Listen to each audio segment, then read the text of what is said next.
Among the Jewish Americans who understood the urgency of the rise of Nazism were Zionists, and they organized to rescue Jews from Germany under the auspices of the Jewish Agency for Palestine. The Romance of a People, which the Jewish Agency for Palestine supported and sponsored, was the highlight of Jewish Day at the Chicago World's Fair. It was really something that there even existed a Jewish Day at the fair. There were a lot of ethnic days, and we'll talk a little bit about how Jewish Day came to be one of them.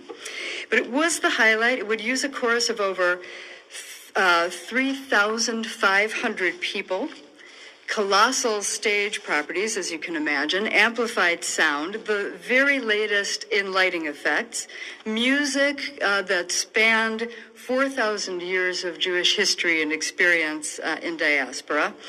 And you may ask, how could a minority population coming under attack, as it was, assert its pride so forcefully at an international exposition?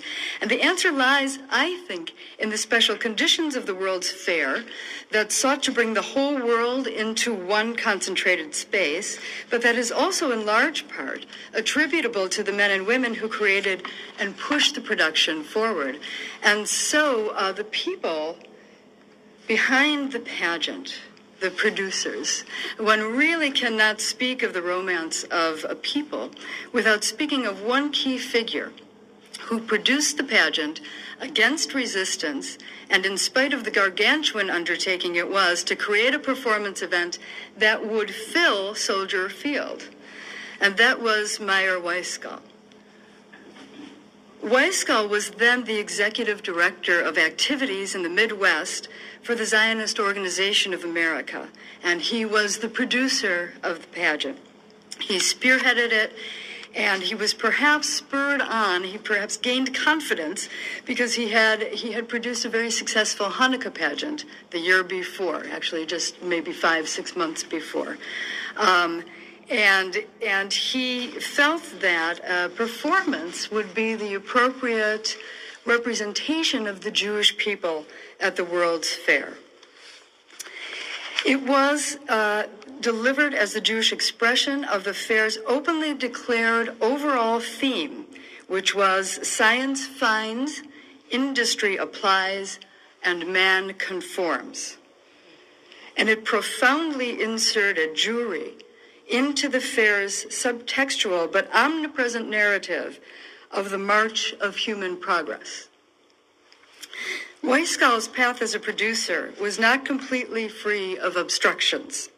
The first obstacle to the Romance's articulation of nationalist Jewish identity and purpose was a dominant trend in liberal Reform Judaism toward embrace of American individualism as opposed to nationalism, and the figuration of Jewish identity as a chosen religious confession. And this ideation of Jewish identity, focused on cultural assimilation and profession of faith, was on permanent exhibit at the fair in the Jewish booth at the Hall of Religion. And this other conception of Jewish identity, which was focused on cultural assertion and a revival of Jewish national life, became, in fact, the dominant representation of Jewish Day at the fair. A special day in which Jews as an ethnic group, like other ethnic groups, were given focus. Now, luckily, Weisskall wrote about this in his autobiography, which he published in the 1970s. He called it So Far. And he talked about plans for Jewish appearance at the fair and how they were delayed because the Chicago Jewish leaders were divided about the categorical definitions of Jewish community. Was it held together through religious belief and practice? Was it about biological inheritance, distinctive cultural behavior, some sort of combination? Jewish participation in the fair was delayed because there was this undecidability about exactly what Jewish identity was. Still, Weisskall was tenacious, and he gathered a team of writers, prominent Jewish Chicagoans, and performing artists, and he began to pull together the greatest live demonstration of Jewish national identity that had ever been staged. Brandeis professor Stephen Whitfield, expert on Jewish American culture, who wrote a foreword to the 2000 reprint of the FAIR program that the Chicago Jewish Historical Society put out, and it's beautiful. I highly recommend it to all of you.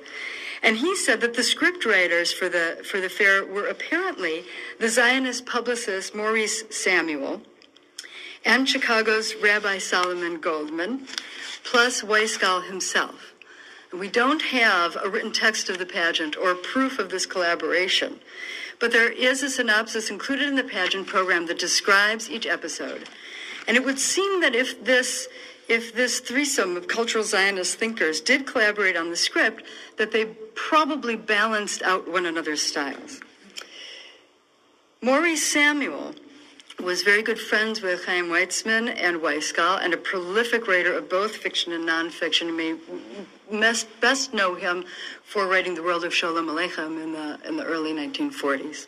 Indeed, did a lot of translation work. He had a piercing intelligence, often controversial. In 1931, he wrote a book called On the Rim of the Wilderness, The Conflict in Palestine. And he minced no words in his opinion that held Arab leaders in pretty low esteem. He accused them of incompetence and, at best, greed and power-driven manipulation of their own people. It was a very strong statement that he made. Solomon Goldman, on the other hand, was effusive and excited about the potential for Jewish and non-Jewish cooperation in the United States that the pageant also asserted. And in his foreword to the original program, he started off by saying, "Thank God for Jewish Day. At a century of progress, on the eve of America's great day of independence, the Jew portrays his eternal romance, his romance with God, with life, with ideals." Despite the differences in tone and probably some of their ideas, all three of these men did believe in the universal to Allen put forward universalism in this Jewish American context of the pageant. So though varied in their opinions and styles, these three men revered Jewish culture and set Jewish history up as Zionist, expressed 4,000 years of Jewish history, Zionist. But he did Jewish history up as a paragon. The pageant's musical director, Isaac Van Grove, was not a practicing Zionist, but he did share these sympathies toward the Jewish people, and in him, Weisgall found an exceptional collaborator capable of composing a score that expressed 4,000 years of Jewish history and of directing over 3,500 performers. According to the pageant program, Isaac Van Grove started his career as an accompanist to well-known artists. And the ideas and the aesthetics of the romance were indeed cohering. Weisgall was managing to gather Chicago Jews who were geographically spread out. He described insofar as having something for everybody. Zionists, non-Zionists, the religious, the nationalists, everybody. But Weisgall's practical mission was to resuscitate Zionism in Chicago and beyond, and to raise concrete religious, the nationalists, everybody. But Weisgall's practical mission was to resuscitate Zionism in Chicago and beyond, and to raise concrete support for Chaim Weizmann's mission to rescue German Jewish scientists and resettle them in Palestine. So as you may recall, there had been a schism in the Zionist organization in the United States when a group following Louis Brandeis' leadership split from supporters of Chaim Weizmann, and Weisgall was in the Weizmann camp. In 1921, Weizmann was elected president of the World Zionist Organization. He visited the United States and, together with Albert Einstein, undertook a fundraising campaign to advance the Zionist cause. In 1925, together with Lord Balfour, Weizmann inaugurated the Hebrew University of Jerusalem on Mount Scopus in Jerusalem. And he said on that occasion, quote, "We must create a high culture based on Jewish morality and make it a center of human culture." And indeed, that really describes the thrust of the pageant's content as well. That putting forward the narrative, the story of Jewish evolution from the beginning of time, really as human evolution, right, up to the redemption in Palestine, was the story, par excellence, of human progress. So, placing great emphasis on integrating science and industry, Weitzman promoted the establishment of advanced enterprises such as the phosphates plant at the Dead Sea and the hydroelectric plant at Naharim. However, despite renewed growth, the Jewish settlement was afflicted by an economic crisis, and to overcome that crisis, Weitzman established the Jewish Agency in 1929. Though embattled in 1933, and he had by then resigned his post as president of the Zionist organization, Weitzman was still very much respected. And when Weisgall convinced him to come and speak before the pageant, his participation generated a great deal of interest among Jews in the United States that most likely would not have been generated. So it did help to build an audience.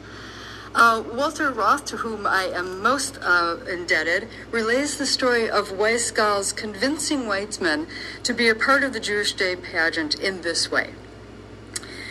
Weisgall decided he needed a famous speaker to fill Soldier Field, with its seating capacity of nearly 100,000. Can you imagine? 100,000 seats to fill.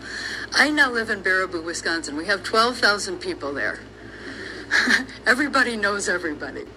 Can you imagine being in this group? Who was the most famous Zionist Jew in 1933 and a brilliant orator at that? Chaim Weizmann, of course.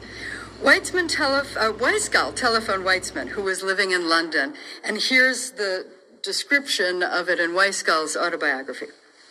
Weisgall: hello, Dr. Weizmann, this is Meyer in Chicago. Weizmann: was, bist du Meshuggah geworden?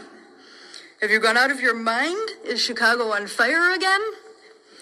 Weisgall: no, but it will be when you come here. I want you to come to Chicago for Jewish Day. Weizmann: what's that?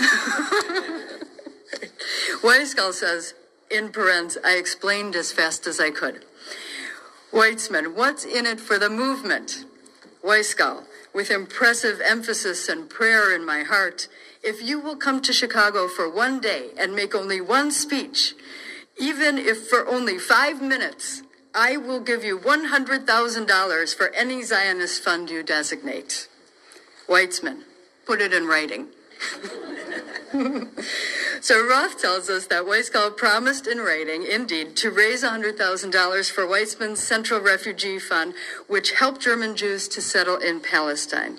And Weizmann agreed to come to Chicago.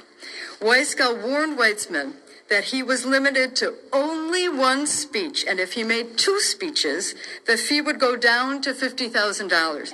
If he made 3 speeches, it was going to be reduced to $25,000. He was a very convincing man, Meyer Weisgall, and before he could set any of this into motion, however, he had one more person to convince, and that was the commissioner of the fair. And this was not necessarily either an easy feat. Rufus Dawes was a wealthy businessman, commissioner of the World's Fair. The Dawes brothers had many, many assets that they had acquired. In May 1933, Rufus was on the cover of Time magazine, which writing about the fair that opened on May 27th.